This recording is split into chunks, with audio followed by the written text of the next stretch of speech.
नमस्कार, मैं हूं संजय शर्मा। आप देख रहे हैं 4PM महाराष्ट्र। क्या स्थिति हो गई या राजनीति की। मेरे और आपके बच्चे मौत के मुहाने पर खड़े हैं। उनकी ज़िंदगी का कोई भरोसा नहीं है। कब क्या हो जाए कोई कह नहीं सकता। मैं ये वीडियो जो आपको दिखाने जा रहा हूँ, दिल थाम के देखिएगा, क्योंकि बच्चा मेरे और आपके बच्चों की ज़िंदगी से, उनके भविष्य से जुड़ा हुआ है। Thank you. आज हम बात करेंगे उन बच्चों की जो रात रात भर जागते हैं, जो सुबह 4 बजे उठकर किताबें खोलते हैं, जो अपनी नींद, अपना बचपन, अपनी जवानी सब कुछ एक सपने की भेंट चढ़ा देती है। एक सपना के पढ़ लिख कर कुछ बनेंगे, डॉक्टर बनेंगे, इंजीनियर बनेंगे, अफसर बनेंगे। लेकिन इस देश में एक और व्यवस्था है जो उन बच्चों के सपनों को, उनकी मेहनत को, उनके भविष्य को बड़े करीने से, बड़े नियम कायदे से, बड़े सरकारी अंदाज में तबाह कर देती है। और फिर मन की बात होती है, विश्व गुरु आके मन की बात करते हैं। मन की बात में मंगल पर जाने की बात होती है, योग की बात होती है, खेलो इंडिया की बात होती है, स्टार्टअप की बात होती है, विश्व गुरु बनने की बात होती है। लेकिन उन लाखों करोड़ों बच्चों की बात नहीं होती जिनके पेपर लीक हो गए, जिनके नंबर गायब हो गए, जिनके प्रिंसिपल उनसे जबरदस्ती वीडियो बनवा रहे हैं। सब ठीक है, सब अच्छा है। CBSE नीट का मुद्दा मन की बात से गायब है। क्यों गायब है? क्योंकि जब सच बोलने की बारी आती है तो विश्व गुरु का मन चुप हो जाता है। जब जवाबदेही की बारी आती है तो विश्व गुरु का माइक बंद हो जाता है। जब बच्चों की तकलीफ सामने आती है तो कैमरा कहीं और मुड़ जाता है। यह देश एक अजीब विरोधाभास में जी रहा है। एक तरफ हम कहते हैं हमारे बच्चे सबसे होनहार हैं, हमारे युवा दुनिया बदलेंगे, हम 2047 तक विकसित भारत बनेंगे। दूसरी तरफ हम उन्हीं बच्चों के साथ क्या कर रहे हैं? उनकी परीक्षाओं के पेपर बेच रहे हैं, उनकी मेहनत को नीलाम कर रहे हैं, उनके भविष्य को एक भ्रष्ट व्यवस्था की भेंट चढ़ा रहे हैं। NEET, national eligibility cum entrance test, ये परीक्षा थी, एक रूपता लाने की रीत थी। कहा गया था कि पूरे देश में एक ही परीक्षा होगी, अमीर गरीब, शहर गांव सब एक ही मंच पर, सब बराबर। ये एक बहुत अच्छा सपना था। हमारे विश्व गुरु सपना बेचते बहुत अच्छा है, लेकिन सपने और हकीकत में जो फ़र्क होता है वो इस देश में बहुत गहरा है। तो ये कि नीट बन गई, असमानता की सबसे बड़ी मशीन बन गई। एक तरफ वो बच्चे हैं जो दिल्ली, मुंबई, कोटा की बड़ी बड़ी कोचिंग में लाखों रुपए फूंक कर तैयारी करते हैं, जिनके पास अच्छे टीचर हैं, अच्छी किताबें हैं, मॉक टेस्ट है, ऑनलाइन क्लासेज हैं। दूसरी तरफ वो बच्चे हैं जो बिहार के किसी गांव में, यूपी के किसी कस्बे में, झारखंड के किसी आदिवासी इलाके में मोमबत्ती की रोशनी में पढ़ते हैं, जिनके गांव में इंटरनेट नहीं है, जिनके स्कूल में साइंस का टीचर नहीं है, जिनके घर में पढ़ने के लिए अलग कमरा नहीं है। कोटा में एक बच्चा एक साल में 30 से 50 लाख रुपए की कोचिंग लेता है, और बिहार के किसी गांव का बच्चा सोचता है शायद इस साल हो जाए। नहीं होता, क्योंकि व्यवस्था ने तय कर लिया है किसका होगा और किसका नहीं होगा। पैसा है तो मेरिट है, पैसा नहीं है तो मेरिट नहीं है। और फिर आई पेपर लीक की कहानियाँ। नीट का पेपर लीक हुआ, लाखों बच्चों ने परीक्षा दी, महीनों की मेहनत की, सालों की तैयारी करी, और फिर सामने आया कि कुछ बच्चों को पहले से पेपर मिल गया था। बिहार में, गुजरात में, राजस्थान में अलग अलग जगहों से खबरें आई। कुछ लोगों ने पैसे लेकर पेपर बेची, 5 लाख, 10 लाख, 15 लाख, इतने में बिका कि एक बच्चे का भविष्य सिर्फ इतने रुपए में। एक पूरा नेटवर्क था, व्यवस्थित, संगठित, शातिर। सरकार ने कहा जांच होगी। NTA यानी नेशनल टेस्टिंग एजेंसी ने कहा हम देख रहे हैं। CBI को सौंपा गया, सुप्रीम कोर्ट ने नोटिस लिया, और फिर जांच होती है, समिति बनती है, रिपोर्ट आती है, रिपोर्ट दब जाती है, फिर नई जांच होती है, नई समिति बनती है, कुछ छोटे मोटे लोग पकड़े जाते हैं, असली मास्टरमाइंड कहीं आराम से बैठे रहते हैं। बच्चे इंतजार करते रहते हैं, उनका 1 साल बर्बाद, 2 साल बर्बाद, कुछ बच्चों की पूरी जिंदगी बर्बाद। और फिर कोटा से खबर आती है एक और बच्चे ने आत्महत्या कर ली। कोटा राजस्थान का एक शहर जो कभी उद्योगों के लिए जाना जाता था, अब जाना जाता है कोचिंग के लिए और आत्महत्याओं के लिए। हर साल दर्जनों बच्चे कोटा में अपनी जान दे देते हैं। कुछ छत से कूद जाते हैं, कुछ पंखे से लटक जाते हैं, कुछ नींद की गोलियां खा लेते हैं। दर्द देखिए माँ बाप का। मेरी एक महिला कर्मी, मेरी सहकर्मी है, उसके भाई, इकलौता भाई था, उसने सुसाइड कर लिया। पूरा परिवार तबाह हो गया। ये बच्चे कौन हैं? ये वो बच्चे हैं जो अपने परिवार की उम्मीद लेकर कोटा आए थे। माँ बाप ने जमीन बेची, कर्जा लिया, भैंस बेची, बकरी बेची, बेटे को कोटा भेजा, डॉक्टर बनाने के लिए भेजा, इंजीनियर बनाने के लिए भेजा, और बेटा एक छोटे से कमरे में बंद है। सुबह से रात तक पढ़ाई कर रहा है, coaching class, homework, mock test, और फिर नतीजा रैंक नहीं आई। दोबारा कोशिश करो, 1 साल और, माँ बाप का कर्जा और बढ़ा, उम्मीद और टूटी, और फिर एक दिन बच्चे ने तय किया अब नहीं, अब जिंदगी ही नहीं, खत्म कर लूंगा अपने आप को। यह कोटा की कहानी नहीं, यह उस पूरी व्यवस्था की कहानी है जो बच्चों को इंसान नहीं, एक परीक्षा की मशीन समझती है, जो बच्चों से कहती है तुम्हारी कीमत तुम्हारी रैंक है, तुम्हारी अहमियत तुम्हारे नंबर है, नंबर नहीं आए तो तुम किसी काम के नहीं। ये बच्चों के साथ अपराध है, खतरनाक अपराध है, और यह अपराध हर साल होता है। हर साल दर्जनों बच्चे मरते हैं, हर साल खबरें आती हैं, हर साल सरकार कहती है हम कुछ करेंगे, हॉस्टल में पंखे हटाए जाते हैं, काउंसलर रखे जाते हैं, हेल्पलाइन नंबर जारी किए जाते हैं, और अगले साल फिर आत्महत्याओं का दौर शुरू हो जाता है। क्योंकि समस्या पंखे में नहीं है, समस्या उस व्यवस्था में है जो बच्चों को तोड़ती है, जो पंखे से लटकने पर मजबूर करती है। अब बात करते हैं सीबीएसई की, central board of secondary education. यह बोर्ड देश के लाखों बच्चों और करोड़ों बच्चों के भविष्य का जिम्मेदार है।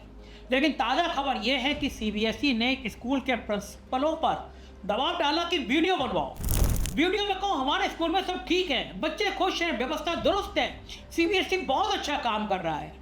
यानी प्रोपोगंडा, सरकारी प्रोपोगंडा, और वो भी स्कूलों के जरिए, बच्चों के जरिए। सोचिए जरा, जो संस्था बच्चों को सच बोलना सिखाती है, जो संस्था बच्चों को नैतिकता का पाठ पढ़ाती है, जो संस्था बच्चों को सिखाती है झूठ मत बोलो, ईमानदार रहो, वही संस्था अब प्रिंसिपलों से झूठ बोलवा रही है। और प्रिंसिपल वो क्या करें? नौकरी बचानी है, तबादले का डर है, सो-कॉल्ड नोटिस का डर है, तो वो कैमरे के सामने खड़े होते हैं, वो मुस्कुराते हैं, कहते सब अच्छा है, और पीछे पीछे बच्चे हैं जिनके पेपर लीक हुए, जिनके नंबर गलत आए, जिनकी परीक्षा रद्द हुई, जिन्हें दोबारा परीक्षा देनी पड़ी बिना किसी गलती के, जिन्होंने महीनों तैयारी की और फिर से करनी पड़ी, जिनके माँ बाप ने दोबारा फीस भरी, दोबारा छुट्टी ली, दोबारा बच्चे को परीक्षा केंद्र तक पहुँचाया। यही है सीबीएसई का नया पैतरा। समस्या सुलझाओ, समस्या को छुपाओ, जितना हो सकता है उतना छुपाओ, जवाबदेही मत लो, जवाबदेही का नाटक करो, असली सवालों का जवाब मत दो, कभी मत दो, नकली जवाबों का वीडियो बनाओ। पेपर लीक कोई नई बात नहीं है, ये देश में दशकों से चल रहा है, लेकिन अब ये एक पूरी तरह से संगठित उद्योग बन चुका है। बिहार में पेपर लीक हुआ, राजस्थान में पेपर लीक हुआ, उत्तर प्रदेश में पेपर लीक हुआ, मध्य प्रदेश में पेपर लीक हुआ, नीट का पेपर लीक हुआ, यूजीसी नेट का पेपर लीक हुआ, यूपीपीएससी का पेपर लीक हुआ, पीपीएससी का पेपर लीक हुआ। ये कोई सहयोग नहीं है, ये एक व्यवस्था है, इसके पीछे पूरी मशीनरी है, एक नेटवर्क है जिसमें छापे खाने के लोग हैं, ट्रांसपोर्ट में लगे लोग हैं, परीक्षा केंद्रों पर बैठे लोग हैं, कोचिंग संस्थानों से जुड़े लोग हैं, और शायद, बहुत शायद नहीं, ऊपर तक पहुंचे हुए लोग हैं। पेपर लीक का धंधा कैसे चलता है ये समझना जरूरी है। परीक्षा तय होती है, लाखों बच्चे फॉर्म भरते हैं, सरकारी मशीनरी पेपर छापती है, पेपर को सीलबंद लिफाफों में भेजा जाता है, और इसी सफ़र में छापे खाने से लेकर परीक्षा केंद्रों तक कहीं ना कहीं सील टूट जाती है, पेपर निकल जाता है, व्हाट्सएप पर आ जाता है, टेलीग्राम पर आ जाता है। जिनके पास पैसा है वो पेपर खरीद लेते हैं, 5 लाख 10 लाख कीमत लगती है, लेकिन अगर डॉक्टर बनना है तो 5 लाख सस्ता लगता है। जिनके पास पैसा नहीं है वो रात रात भर जागकर पढ़ते हैं, अगले दिन परीक्षा होती है, जिसने पेपर खरीदा वो पास, जिसने मेहनत की वो शायद पास शायद नहीं। और यही है इस देश की मेरिट, और इसी मेरिट पर गर्व किया जाता है। अब बात करते हैं राज्य सरकारों की। ये सोचना गलत होगा कि यह सिर्फ केंद्र सरकार की समस्या है, राज्य सरकारें भी उतनी ही जिम्मेदार हैं, बल्कि कई मामलों में राज्य सरकारें ज़्यादा जिम्मेदार हैं। बिहार में शिक्षा का हाल किससे छुपा है? वहाँ बोर्ड परीक्षाओं में नकल का जो खुला खेल होता है, लगातार होता है, वो पूरी दुनिया देखती है। दीवारों पर चढ़कर नकल कराने की तस्वीरें वायरल हुई हैं, और सरकार ने कहा यह विपक्ष की साजिश है।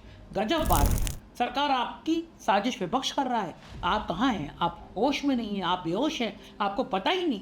उत्तर प्रदेश में हर साल किसी ना किसी भर्ती परीक्षा का पेपर लीक होता है। यूपीपीएससी, यूपीटीटी, पुलिस भर्ती बोर्ड, कहीं ना कहीं कोई ना कोई, और हर बार वही होता है, जांच होगी, कार्रवाई होगी, और हर बार नतीजा कुछ नहीं। राजस्थान में शिक्षक भर्ती परीक्षा का पेपर लीक हुआ। हजारों युवाओं ने परीक्षा दी थी, परीक्षा रद्द हुई, फिर से परीक्षा हुई, फिर से विवाद हुआ, बच्चे सड़क पर उतरे, पुलिस ने लाठियां चलाई। ये एक राज्य की बात नहीं है, ये पूरे देश की बात है, ये एक पार्टी की बात नहीं है, ये उस पूरी राजनीतिक संस्कृति की बात है जहाँ शिक्षा एक मुद्दा नहीं है, शिक्षा एक वोट बैंक नहीं है, शिक्षा एक धंधा है। शिक्षण माफिया, ये शब्द अजीब लगता है, लेकिन ये हकीकत है। इस देश में एक शिक्षा माफिया है जो कोचिंग उद्योग चलाता है, जो पेपर लीक का धंधा चलाता है, जो नकल का कारोबार चलाता है, जो फर्जी डिग्रियां बेचता है। कोचिंग उद्योग को देखिए, कोटा में हर साल 2-3 लाख बच्चे आते हैं, हर बच्चा औसतन 10 से 15 लाख रुपए खर्च करता है, यानी हर साल कोटा में हजारों करोड़ रुपए का कारोबार होता है। ये पैसा कहाँ जाता है?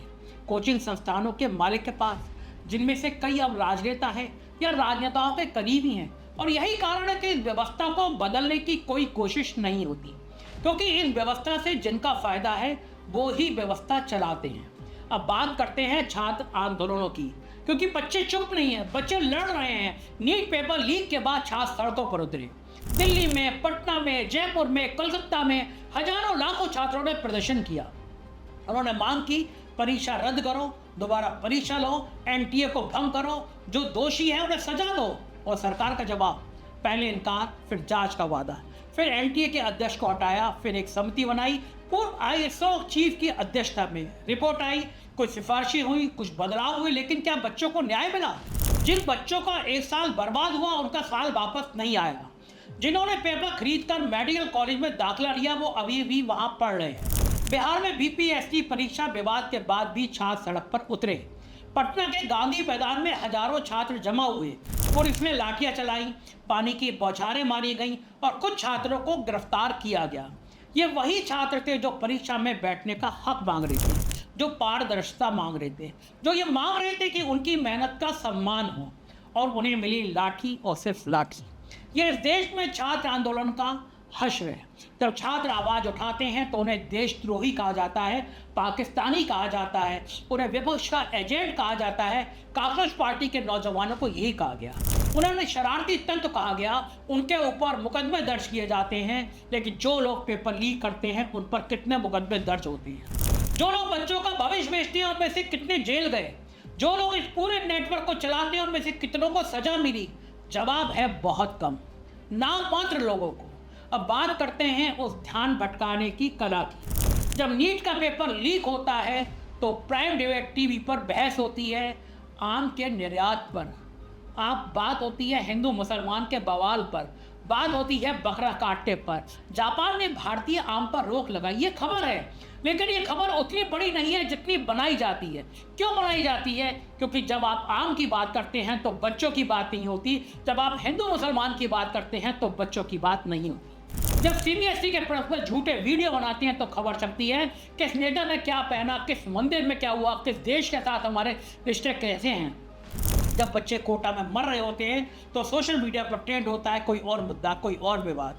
ये ध्यान भटकाने की कला है, ये सरकार ने बहुत माहिर होकर, बहुत हुनरमंद होकर सीखी है। और सिर्फ इस सरकार ने नहीं, पिछली सरकारों ने भी ऐसे ही किया है। ये एक राजनीतिक परंपरा है, जब असली मुद्दा सामने आए तो नकली मुद्दा खड़ा करो, जब बच्चों के सवाल उठे तो राष्ट्रवाद की बातें करो, जब शिक्षा की बात हो तो धर्म की बात करो। और मीडिया, गोदी मीडिया, वो इस खेल में बराबर का भागीदार है, ज़्यादा गुनाहगार है। जिन चैनलों पर बच्चों के मुद्दे उठने चाहिए वहाँ दूसरी बातें होती हैं, हिंदू मुसलमान के फसाद की बातें होती हैं। जिन अखबारों में शिक्षा व्यवस्था की धज्जियाँ उड़ाई जानी चाहिए वहाँ सरकारी विज्ञापन छपते हैं, विश्व गुरु के विज्ञापन छपते हैं। यही वजह है कि बड़े बड़े लोगों को मुख्यधारा की मीडिया छोड़नी पड़ी। यही वजह है कि जो पत्रकार सच बोलते हैं उन्हें धमकियां मिलती हैं, उन पर मुकदमे होते हैं, उनके यूट्यूब चैनलों पर दबाव डाला जाता है। जैसे 4PM पर डाला गया, तमाम एजेंसियों ने मेरी जांच करी, मेरा चैनल 2 बार बंद किया गया, एक बार हाई कोर्ट और एक बार सुप्रीम कोर्ट में जाके मुझे खुलवाना पड़ा। लेकिन जनता जाग रही है। इसलिए यूट्यूब पर स्वतंत्र पत्रकारिता को इतने करोड़ लोग देखते हैं। 3 साल तक लगातार 4PM नंबर 1 पर इसलिए रहा क्योंकि मैं ऐसे मुद्दे उठाता हूं जो उठाने चाहिए। इसलिए मुख्य धारा मीडिया की विश्वसनीयता गिरती जा रही है। जनता समझती है कि जब कोई बड़े चैनल किसी मुद्दे को नहीं उठाते तो वो मुद्दा जरूर उठाने लायक है। तो सवाल यह है आगे क्या होना चाहिए। पहली बात, पेपर लीक के लिए कड़ा केंद्रीय कानून बनना चाहिए। जो पेपर लीक करे उसे 10 साल की जेल, कोई जमानत नहीं, कोई माफी नहीं, और जो राजनेता या अधिकारी इसमें शामिल हो उसे भी उतनी सजा। दूसरी बात, MTU को पूरी तरह पारदर्शी बनाना होगा। परीक्षा की पूरी प्रक्रिया पेपर बनाने से लेकर नतीजे आने तक हर कदम पर निगरानी होना चाहिए, स्वतंत्र ऑडिट होना चाहिए। तीसरी बात, नीट की व्यवस्था पर गंभीरता से पुनर्विचार करना होगा। जो व्यवस्था गरीब बच्चों को पहले दिन से ही बाहर कर देती है वो व्यवस्था न्याय संगत नहीं है।